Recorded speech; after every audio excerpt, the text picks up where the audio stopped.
SEDES English. My name is Viviana, and today we're going to be looking at causative verbs, right? And our causative verbs are going to be make, have, and get. And I'm going to describe, once we look at some examples, what are the meanings for them, or what are we trying to do when we use those three words, when we use make, have, and get. For make, right, we have this formula, and it's just very simple. We can do the subject, we can say Joe made, object can be his son. Joe made his son clean the restroom. So here we have Joe, which is our subject. We have make, but we have to change it to made, right, because we're using Joe. His son is the object. Clean is our verb in present time, and the restroom is the complement. Now, when we use the word make, right, I like to think about make as a forced action, right? So we can say make is the same thing as forced, right? So here, Joe made his son. So Joe is the father or the parent.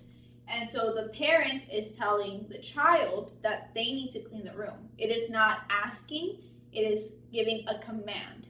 So make, right, is when we're describing a command, right? I make my students do their homework, right? So it is a command I tell my students to complete, right?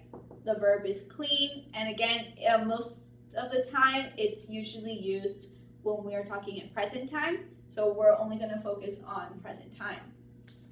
Now we have have. Have is a little bit different.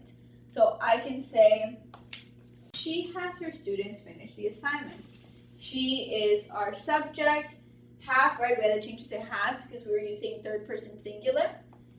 Her students is the object. Finish is our verb in present time, and the assignment is our complement.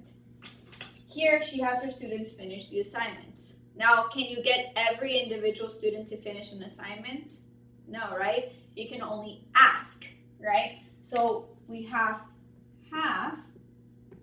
and we use it when we're describing something that is being asked of you. Again, make is a more forced, right? More command, right? Well, have is like you're asking them to complete them. So you are hoping that they can finish it. Of course, you cannot make every single student finish their assignment, right?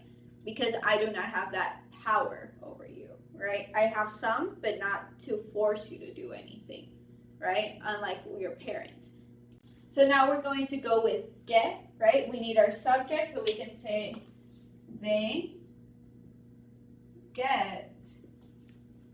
Our object can be the teacher. They get the teacher to waste time. So here, right, they is our subject, get is our causative word, the teacher is our object. Here we have to use to, almost like an infinitive, like to verb, but here we're just focusing on having our auxiliary to and having our verb waste, and our complement can be time. So they get the teacher to waste time. Now, in order to do this, right, in order for the students to complete this task, they have to persuade. So think about get as persuading. So here we have get as persuading.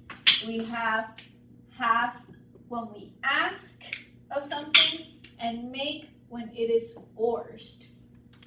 So here, right, Joe made his son clean the restroom, an action, an activity that had no, right, so it was very forced, right, a command. She has her students finish the assignments. The teacher asks or wants, right, hopes that the students finish the assignment.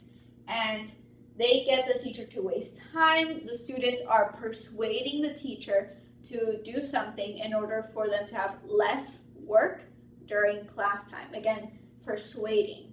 Okay, so it goes from forced, ask, to persuading or persuade. And hopefully this was helpful for you. If you have any questions, you can always leave a comment or contact us, and I hope to see you soon in class. Thank you. bye.